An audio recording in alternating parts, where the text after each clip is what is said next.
ఖమ్మం నగరంలోని వెలుగుమట్ల నారాయణ కాలేజ్ హాస్టల్లో విద్యార్థుల మధ్య ఘర్షణ కలకలం రేపింది. మత్తులో ఇంటర్ విద్యార్థులు ఒకరిపై ఒకరు విచక్షణారహితంగా దాడి చేసుకున్నారు. స్ట్రీట్ ఫైట్ ని తలపించేలా కాలేజ్ హాస్టల్లో ఘటన జరిగింది. విద్యార్థులు కొట్టుకుంటున్న సమయంలో తోటి విద్యార్థి సెల్ ఫోన్లో రికార్డ్ చేశాడు. విద్యార్థులు కొట్టుకుంటున్న వీడియో సోషల్ మీడియాలో వైరల్ గా మారింది. గాయపడిన విద్యార్థి ఆసుపత్రిలో చికిత్స పొందుతున్నాడు. డ్రగ్స్ మత్తులోనే విద్యార్థులు దాడి చేసుకున్నట్టు తెలుస్తోంది.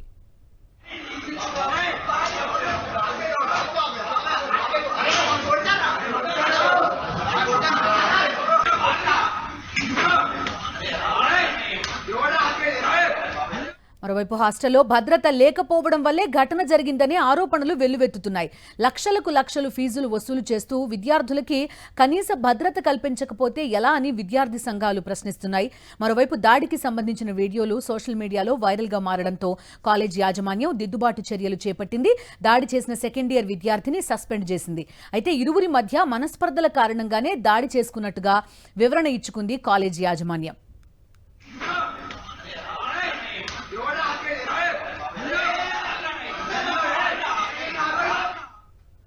పూర్తి వివరాలు అందిస్తారు మా కరెస్పాండెంట్ మహేందర్ ఉన్నారు. మహేందర్, చెప్పండి. చూస్తున్నారు, డ్రగ్స్ మత్తు వల్ల ఇదంతా జరిగిందని చెప్తున్నారు. వాస్తవమేనా? మరి ఇంటర్ చదువుతున్న విద్యార్థులకు కూడా డ్రగ్స్ అందుబాటులో ఉంటున్న వాతావరణం ఉందా? ఏం జరుగుతోంది? పోలీసులు ఏమంటున్నారు? ఖమ్మం నగరంలోని వెలుగుమట్ల నారాయణ కాలేజీ హాస్టల్లో ఈ ఘటన చోటు చేసుకుంది. బిందు ఇంటర్ ఫస్ట్ ఇయర్ విద్యార్థిపై సెకండ్ ఇయర్ విద్యార్థి సంబంధించి దాడి చేశాడు. స్ట్రీట్ ఫైట్ ను తలపించేలాగా ఈ కాలేజీ హాస్టల్లో జరిగిన ఈ ఘటన స్థానికంగా సంచలనం రేపుతుంది. విద్యార్థులు కొట్టుకుంటున్న సమయంలో సెల్ ఫోన్ లో కూడా తోటి విద్యార్థికి సంబంధించి రికార్డ్ చేశారు. ఇప్పుడు ప్రస్తుతం ఈ వీడియో సంబంధించి కూడా సోషల్ మీడియాలో వైరల్ గా మారుతున్నాయి. గాయపడిన విద్యార్థిని కూడా ఆసుపత్రిలో చికిత్స అందిస్తున్నారు. అయితే హాస్టల్లో భద్రత లేకపోవడం వల్లనే ఈ విధంగా జరిగిందన్నది కూడా ప్రధాన ఆరోపణలు వినిపిస్తున్నాయి. లక్షల ఫీజులు వసూలు చేస్తూ విద్యార్థులకు కనీస భద్రత కల్పించకపోతే ఎలా అన్నది కూడా విద్యార్థి సంఘాలు కూడా ఆగ్రహం వ్యక్తం చేస్తున్న పరిస్థితి. ప్రస్తుతం దాడి సంబంధించిన వీడియో సోషల్ మీడియాలో వైరల్ గా మారుతున్న నేపథ్యంలో కాలేజీ యాజమాన్యం దిద్దుబాటు చర్యలు మొదలుపెట్టింది.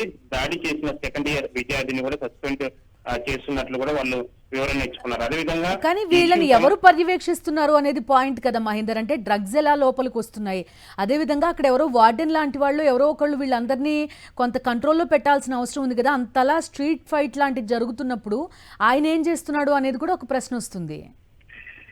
ప్రస్తుతం హాస్టల్ సంబంధించి జరిగింది. వీళ్ళు ఒకరికొకరు సంబంధించి మనస్పర్ధల విషయంలో దాడి చేసుకున్నట్లు కాలేజీ యాజమాన్యం వివరణ ఇచ్చిన ఇంకా దీనికి సంబంధించి వేరే కారణం ఉందా డ్రగ్స్ అన్న సంబంధించి ఇంకా క్లారిటీ రాలేదు. దీన్ని పోలీసులకు సంబంధించి పూర్తి స్థాయిలో సంబంధించి విచారణ చేసిన తర్వాత ఒక క్లారిటీ వచ్చే అవకాశాలు కనిపిస్తున్నాయి. అయితే దాడి చేసిన సంబంధించిన దానికి సంబంధించి మాత్రం వాళ్ళిద్దరూ ఒకరు మనస్పర్ధల వల్ల దాడి చేసుకున్నారు అన్నది కాలేజీ యాజమాన్యం వివరణ ఇచ్చుకుంది. అదేవిధంగా సోషల్ మీడియాలో వస్తున్న కథనాలకు సంబంధించి డ్రగ్స్ సంబంధించి అలాంటి వార్తల అవాస్తవాన్ని కాలేజీ యాజమాన్యం చెప్పినా కానీ దీన్ని పూర్తి స్థాయిగా దాచిపెట్టే ప్రయత్నం సంబంధించి చేస్తున్నారు. అటు దాడికి సంబంధించిన ఇద్దరు సంబంధించిన పేరెంట్స్ తో కూడా మాట్లాడి ఇష్యూలు బయటకు రాకుండా చాలా జాగ్రత్తగా సంబంధించబడుతుంది నారాయణ యాజమాన్యం. ఎందుకంటే ఇటీవల కాలంలో నారాయణ కాలేజీ సంబంధించిన హాస్టల్లో చాలా భద్రత విషయంలో అనేక ఆరోపణలకు సంబంధించి వచ్చాయి. స్టూడెంట్స్ అయితే లక్షల ఫీజు వసూలు చేస్తున్నారు కానీ హాస్టల్లో విద్యార్థులకు సరైన భద్రత ఉండట్లేదు. వాళ్ళకు వెళ్ళి దారి తప్పే ప్రయత్నం జరుగుతున్నా కానీ హాస్టల్ వార్డెన్ అనేది ఎప్పటికప్పుడు కనిపెడుతూ తల్లిదండ్రులకు సమాచారం అందించాలి. ఆ విధంగా విద్యార్థులను అప్రమత్తం చేస్తుండాలి. కేవలం వీళ్ళు డబ్బులు వసూలు చేస్తున్న దాని మీద దృష్టి పెడుతున్నారు తప్పితే తర్వాత దానికి సంబంధించి కాలేజీలో ఉన్న విద్యార్థులకు సంబంధించి వారి పర్యవేక్షణ అనేది ప్రధాన లోపం. ఇదే విషయానికి సంబంధించి కూడా విద్యార్థుల తల్లిదండ్రులు గతంలో అనేక ఆరోపణలు వచ్చాయి. ఇప్పుడు ఈ విషయాన్ని కూడా వాళ్ళు గోప్యంగా ఉంచి చాలా వరకు దాని డ్యామేజ్ ని పూడ్చుకునే ప్రయత్నం చేస్తున్నారు. రైట్ మహేందర్.